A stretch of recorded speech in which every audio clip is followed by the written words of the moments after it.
주말에 재밌는 일이 하나 있었어요. 제 친구 중에 제가 가장 자수성가했다고 생각하는 친구가 한 명 있거든요. 이 친구는요 정말 대단한 것 같아요. 혼자의 힘으로 주식과 영업으로 많은 자산을 일궈냈어요. 그리고 돈뿐만이 아니라 이 친구는 가까이서 보면 아, 쟤는 저래서 돈을 벌 수밖에 없었구나 이렇게 생각하고 배울 것들이 있더라고요. 학교 다닐 때는 전교 꼴찌하던 애였는데 지금은 살면서 반드시 인문학 책은 읽어야 한다고 하면서 저한테 인문학 책을 같이 읽자고 하더라고요. 그래서 그 친구 덕에 인문학 책을 50권이나 샀어요. 그리고 혼자서 경제에 대한 공부도 굉장히 많이 하고요. 얼마 전에는 건물 짓는다면서 건물 짓는 것도 혼자 스스로 공부하더라고요. 그렇게 성장하는 친구를 보면 참 대단하다 이렇게 느끼는 친구가 한 명 있어요. 그런데 이 친구랑 주말에 통화를 하는데요. 이 친구가 자기 처남이 될지도 모르는 사람이 대한민국 상위 0.1%의 짠돌이라고 하더라고요. 그러면서 얘기를 해주는데 어마어마하긴 하더라고요. 아, 이러니까 상위 0.1%의 짠돌이가 될 수 있구나 라는 생각이 들었어요. 그 얘기를 듣고 저는 이렇게 얘기했죠. 야, 남자가 생활력 있고 얼마나 좋냐. 카푸어에 사치에 헛질하는 애들보다 훨씬 낫지 않냐. 그런 애들이 생활력 있는 거고 결국 부자 되는 거다 라고 얘기를 했어요. 그랬더니 그 친구 아주 격분하면서 이렇게 얘기하더라고요.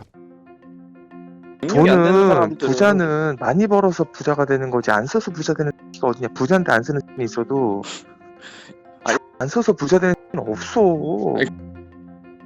부자는 많이 벌어서 부자가 되는 거지 안 써서 부자 되는 사람은 없어. 부자인데 안 쓰는 사람이 존재하는 거지 안 써서 부자 되는 사람은 없는 거야. 이런 얘기를 하더라고요. 그리고 그 친구랑 전화를 끊었는데 갑자기 예전에 읽었던 책의 내용이 떠올랐어요. 멘탈 트레이닝이라는 책인데요. 그 책의 한 구절을 읽어봐 드릴게요. 얼마 아끼는 법, 한 달에 10만 원으로 사는 법, 이런 것들을 소개하는 동호회가 있다. 그리고 그 동호회 회원은 몇십만이다. 많은 회원들이 자기의 절약하는 법, 10만 원으로 한 달에 살아온 이런 노하우와 경험들을 나누고 공유한다. 그런데 왜 한 달에 1억으로 사는 법을 공유하는 그런 동호회는 없을까? 이 사례만 봐도 왜 부자들보다 가난한 사람들이 많은지 이유를 알 수 있다. 절약 자체가 나쁜 것은 아니다. 하지만 절약에만 집중하는 그 태도가 좋지 않다. 돈을 아끼는 방법은 다양하다. 그런데 사람들은 돈을 아끼는 법에 대해서 시간을 포기한다. 하지만 돈보다 더 중요한 건 시간이다. 한 마리에 5,000원으로 행사하는 치킨을 사 먹기 위해서 좋게 1시간은 넘게 걸릴 것 같은 줄을 쓴다. 과연 이게 현명한 선택일까? 절약을 연구하면 평생 절약하는 삶을 살게 될 것이고, 돈을 많이 버는 것을 연구하면 돈을 많이 버는 삶을 살게 될 것이다. 삶이란 가장 많이 생각하는 것의 결과물일 뿐이니까. 이런 구절이 있었어요. 이 내용에 대해서 어떻게 받아들이셨나요?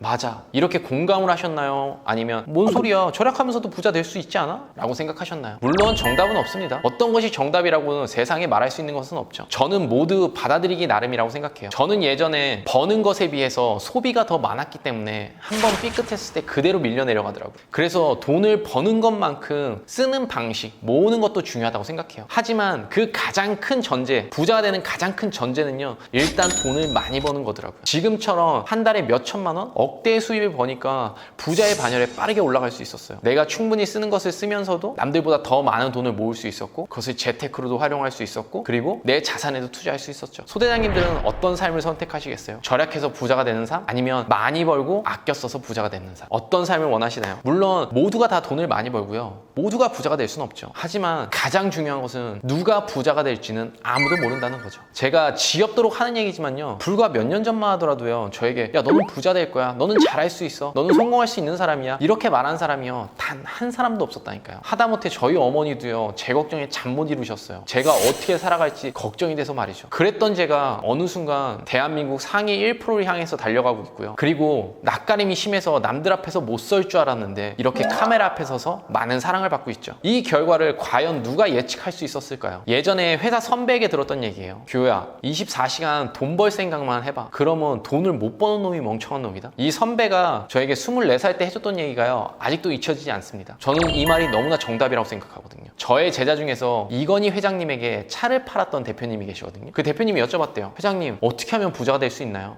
그랬더니 이건희 회장이 이렇게 얘기했다고 하더라고요. 계속해서 부자가 될 방법에 대해서 생각하라고 말이죠. 끊임없이 생각하면 된다고 했대요. 끊임없이 상상하고 행동해라. 이건 성공한 모든 사람들이 하는 얘기 같아요. 우리 스스로 내 한계를 만들어내지 말자고요. 저건 못해, 저건 내가 할 수 없는 일이야, 내가 어떻게 부자가 되겠어, 내가 한 달에 어떻게 5천만 원 1억을 벌어, 이건 불가능해, 이렇게 생각하지 마시고요, 우리 끊임없이 한번 생각해 보시길 바래요. 지금 내 에너지를 분산시키는 것들, 내 머릿속에 들어있는 악성 코드들, 유흥, 게임, 취미활동, 이런 것들은 잠시 뒷전으로 밀어두고요, 내가 가장 간절히 원하는 것에 대해서 한번 끊임없이 생각하고 행동해 보셨으면 좋겠어요. 그런 사람에게는 꿈은 언젠가는 이뤄질 테니까요. 인생 모르는 거잖아요. 우리 조금 더 멋진 삶을 향해서요, 한번 앞으로 달려가 보자고요. 그럼 오늘 영상은 여기까지만 하고요. 다음 시간에 더 좋은 내용, 더 유익한 컨텐츠로 찾아오도록 하겠습니다. 안대장TV 많이 사랑해주세요. 안녕. 아직도 안대장TV를 구독하지 않고 계신 분들이라면 구독 버튼 잊지 마시고요. 우리들의 더 나은 삶을 위해서 다른 영상들도 꼭 시청하시길 바라요.